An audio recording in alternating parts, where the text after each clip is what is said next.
Good morning friends. I hope आप सब अच्छे होंगे। आपका स्वागत है आपके अपने YouTube channel current affairs for exam में। चलिए आज दिनांक 31/3/2025 की प्रश्नावली शुरू करते हैं। निम्नलिखित में से किस मंत्रालय ने मार्च 2025 में भारत का पहला नैनो इलेक्ट्रिक रोड शो आयोजित किया?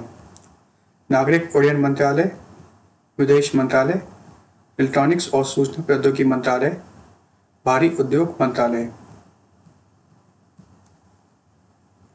इसका सही जवाब है इलेक्ट्रॉनिक्स और सूचना प्रौद्योगिकी मंत्रालय। इलेक्ट्रॉनिक्स और सूचना प्रौद्योगिकी मंत्रालय ने IIC Bengaluru, IIT Bombay, IIT Madras, IIT Delhi, IIT Kharagpur और आईआईटी गुवाहाटी के साथ साझेदारी में भारत के पहले नैनो इलेक्ट्रिक रोड शो का सफलतापूर्वक मेजबानी की। चलिए अगले प्रश्न पर आते हैं। भारत ने हाल ही में ऑपरेशन ब्रह्मा के तहत निम्नलिखित में से किस देश को मानवीय सहायता भेजी है? Myanmar, Thailand, Maldives, Indonesia. इसका सही जवाब है म्यांमार। भारत ने हाल ही में 7.7 तीव्रता के भूकंप के बाद ऑपरेशन ब्रह्मा के तहत म्यांमार को मानवीय सहायता भेजी है। पूर्वी नौसेना कमान से भारतीय नौसेना के जहाज सतपुड़ा और सावित्री मानवीय सहायता और आपदा राहत के लिए तत्काल प्रतिक्रिया के लिए यांगून के लिए रवाना हुए हैं। चलिए अगले प्रश्न पर आते हैं। आरबीआई ने हाल ही में निम्नलिखित में से किस बैंक पर जुर्माना लगाया है? HDFC bank, Punjab and Sind bank, उपरोक्त दोनों, उपरोक्त में से कोई भी नहीं। इसका सही जवाब है उपरोक्त दोनों। आरबीआई ने विनिमयक अनुपालन में कमियों के लिए HDFC bank, Punjab and Sind bank और केएलएम एक्सेवा फिनेस्ट पर जुर्माना लगाने की घोषणा की है। एचडीएफसी बैंक पर 75 लाख रुपए और पंजाब और सिंध बैंक पर 68.1 लाख रुपए का जुर्माना लगाया गया है।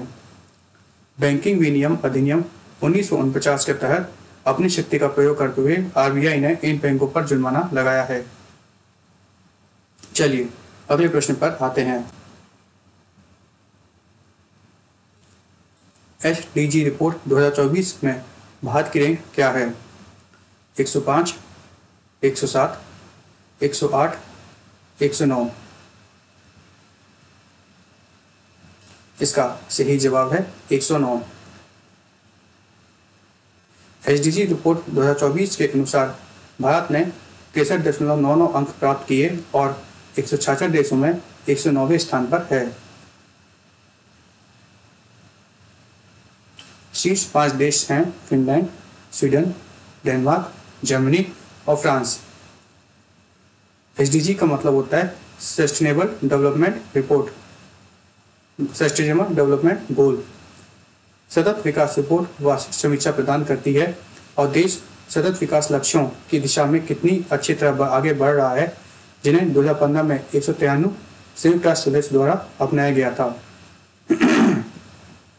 नीति आयोग की एक एसडीजी इंडिया इंडेक्स भी प्रकाशित करता है, जो राज्यों और केंद्र शासित प्रदेशों स्तर पर एसडीजी की दिशा में प्रगति ट्रैक करता है, जिसमें 2023-24 के आंकड़े समग्र एसडीजी प्रदर्शन में सुधार दिखाते हैं। चलिए अगले प्रश्न पर आते हैं। यूआईडीएआई और निम्नलिखित में से किस संस्था ने फिंगरप्रिंट एल्गोरिदम में आयु अपरिवर्तनीयता का परीक्षण करने के लिए बायोमेट्रिक चुनौती शुरू की है? IIT Delhi, IIIT Hyderabad, IIT Kanpur, IIT Roorkee. इसका सही जवाब है IIIT हैदराबाद। यूआईडीएआई और IIIT हैदराबाद ने फिंगरप्रिंट एल्गोरिथम में आयु अपरिवर्तनीयता का परीक्षण करने के लिए बायोमेट्रिक चुनौती शुरू की है। बायोमेट्रिक एसडीके बेंचमार्किंग चुनौती का पहला चरण फिंगरप्रिंट प्रमाणीकरण पर केंद्रित है। 5 से 10 वर्षों की आयु के बच्चे के लिए 1.1 मिलियन एल्गोरिथम का परीक्षण 5 से 10 वर्षों के बाद अपडेट के साथ। चलिए अगले प्रश्न पर आते हैं। नौसेना अभ्यास इंद्र भारत और निम्नलिखित में से किस देश के बीच द्विपक्षीय नौसेना अभ्यास है? जापान, इंडोनेशिया, सिंगापुर, रूस। इसका सही जवाब है रूस। भारत और रूस के बीच इंद्र 2025 नौसैनिक अभ्यास का 14वां संस्करण 28 मार्च से 2 अप्रैल 2025 तक चेन्नई और बंगाल की खाड़ी में आयोजित किया जाएगा। इंद्र अभ्यास 2003 में शुरू हुआ था। चलिए अगले प्रश्न पर आते हैं।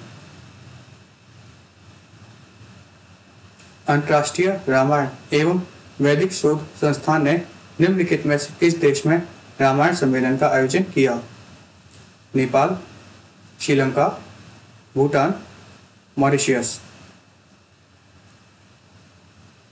इसका सही जवाब है श्रीलंका। अंतर्राष्ट्रीय रामायण एवं वैदिक शोध संस्थान ने श्रीलंका के कोलंबो स्थित स्वामी विवेकानंद सांस्कृतिक केंद्र में रामायण सम्मेलन का आयोजन किया। चलिए अगले प्रश्न पर आते हैं। निम्नलिखित में से किसने महाराष्ट्र के नागपुर में माधव नेत्र अस्पताल प्रीमियम सेंटर की आधारशिला रखी? श्री नरेंद्र मोदी, श्री अमित शाह, श्री अश्विनी वैष्णव, श्री HD कुमारस्वामी। इसका सही जवाब है श्री नरेंद्र मोदी। श्री नरेंद्र मोदी ने महाराष्ट्र के नागपुर में माधव नेत्र अस्पताल प्रीमियम सेंटर की आधारशिला रखी। 250 बिस्तर वाले इस अस्पताल में 14 OPD और 14 मॉड्यूलर ऑपरेशन थिएटर होंगे, जो गरीबों और जरूरतमंदों को किफायती नेत्र देखभाल सुविधाएं प्रदान करेंगे। इसे 570 करोड़ रुपए की लागत से बनाया जाएगा। माधव नेत्रालय की स्थापना RSS के दूसरे सर संचालक माधव सदाशिव गोवलकर की स्मृति में की गई थी। चलिए अगले प्रश्न पर आते हैं। फरवरी में भारत के कोर सेक्टर की वृद्धि दर घटकर कितने प्रतिशत रह गई? 2.6%, 2.7%, 2.8%, 2.9%। इसका सही जवाब है 2.9%। फरवरी 2025 में भारत के कोर सेक्टर की वृद्धि दर घटकर 2.9% रह गई, जो पिछले 5 महीनों में सबसे धीमी वृद्धि है। चलिए अगले प्रश्न पर आते हैं। निम्नलिखित में से किसे भारतीय बैंक संघ का अध्यक्ष नियुक्त किया गया है? स्वरूप कुमार साहा, छल्ला श्रीनिवासुलु शेट्टी, माधव नायर, बी रमेश बाबू। इसका सही जवाब है चल्ला श्रीनिवासुलु शेट्टी। CS शेट्टी को भारतीय बैंक संघ का अध्यक्ष हाल ही में नियुक्त किया गया है। चलिए अगले प्रश्न पर आते हैं। इन्कोकॉस 25 अभ्यास निम्नलिखित में से किस देश द्वारा आयोजित किया गया था? Greece, Belgium, France, Armenia. इसका सही जवाब है ग्रीस।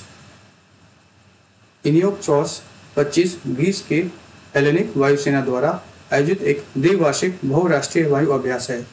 भारतीय वायुसेना अभ्यास इन्कोकॉस 25 में भाग ले रही है। फ्रेंड्स, आज का सेशन यहीं समाप्त होता है। आपको हमारा सेशन कैसा लगा कमेंट करके बताइएगा। तब तो लाइक एवं सब्सक्राइब अवश्य कीजिएगा। धन्यवाद।